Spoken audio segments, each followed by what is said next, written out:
రకమైన heavy metals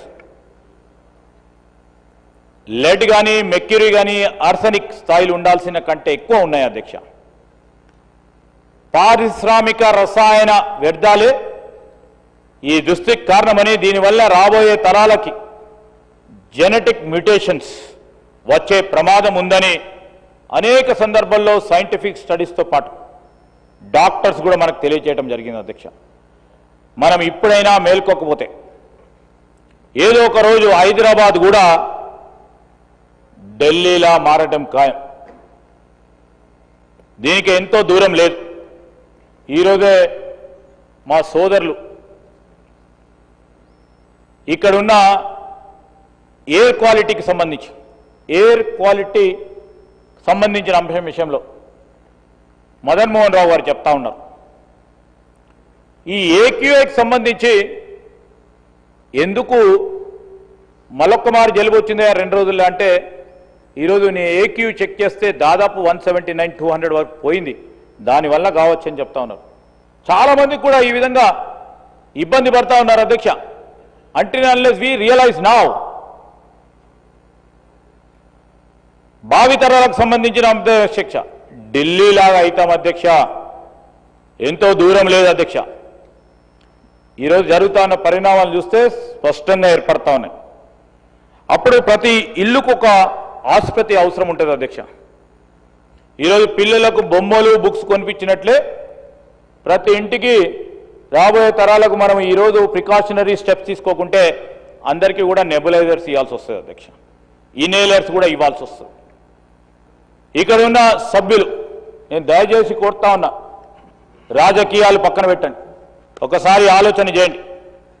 అదేవిధంగా ఇంతకుముందు నేను జపాన్లో జరిగిన సంఘటనకు సంబంధించి మన రాష్ట్రంలో, అదేవిధంగా పక్కనున్న రాష్ట్రంలో అతి పెద్ద ఘటన జరిగిన భోపాల్ గ్యాస్ సంబంధించి ఈరోజు స్మోక్ సంబంధించి కూడా ఒక విషయం చెప్తాను అధ్యక్ష.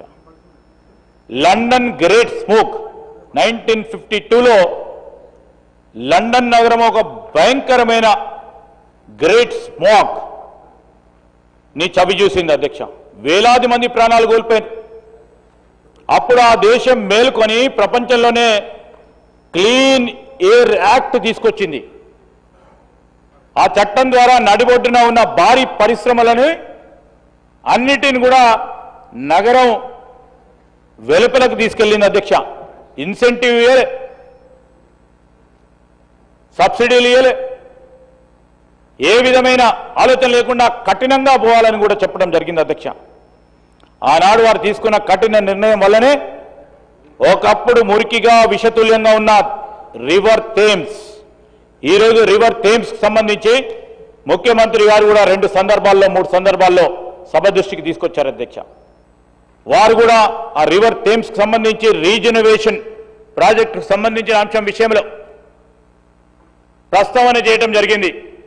రివర్ థేమ్స్ను కూడా అత్యంతంగా స్వచ్ఛగా మారించడానికి ఈ పరిశ్రమల తరలింపు, లండన్ కానీ ఇతర ప్రాంతాలకు సంబంధించి తప్పులు నేర్చుకొని తనను తాను పునర్నిర్మించుకుంది అధ్యక్ష.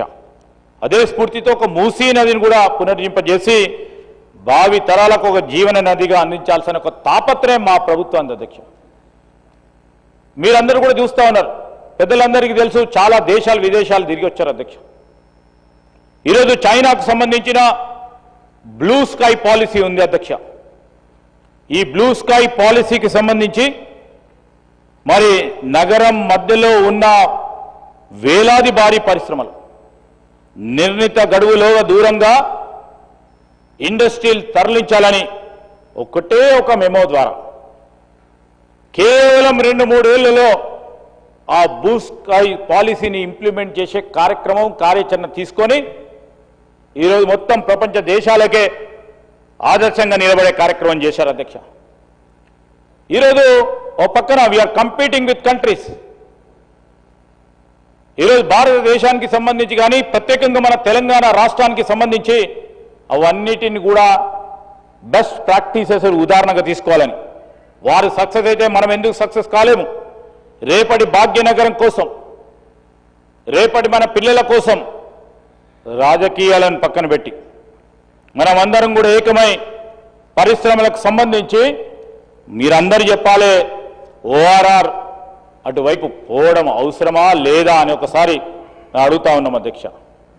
ఈరోజు ఎకనామిక్స్లో ఎక్స్టర్నాలిటీస్ అని అంటే మన పల్లి వల్ల ఇతరులకు పరోక్షంగా ఇతరులకు కలిగే నష్టం. నేను I'm putting a message, my government, our government is putting a message to the entrepreneurs, message to industries. ఈరోజు ఒక పరిశ్రమ యజమాని కొన్ని కెమికల్స్ బెస్ట్ ప్రోడక్ట్ తయారు చేస్తూ మరి ప్రాఫిట్ కోసం ఉద్దేశంతో ముందుకు పోకుండా అదేవిధంగా వారు విదజల్లే విషవాయుల పట్ల ఇతరుల గురించి ఆలోచన చేసి దానివల్ల చాలామందికి వ్యాధులు, క్యాన్సరు, ఆసుపత్రి ఖర్చులు, మెడిసిన్ బిల్లు,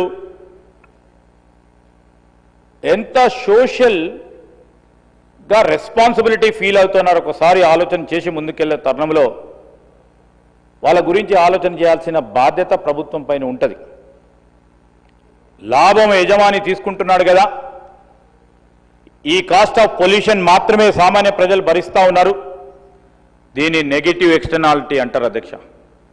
మా గవర్నమెంట్ పాలసీ ఏంటంటే ఈరోజు ప్రాఫిట్స్ ఎర్న్ చేసుకోవాలి. That is the basic principle of any entrepreneur.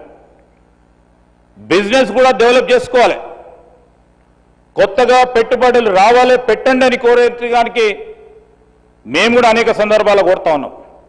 దానికి ప్రభుత్వ పరంగా పూర్తి స్థాయిలో మద్దతు ఉంటుంది.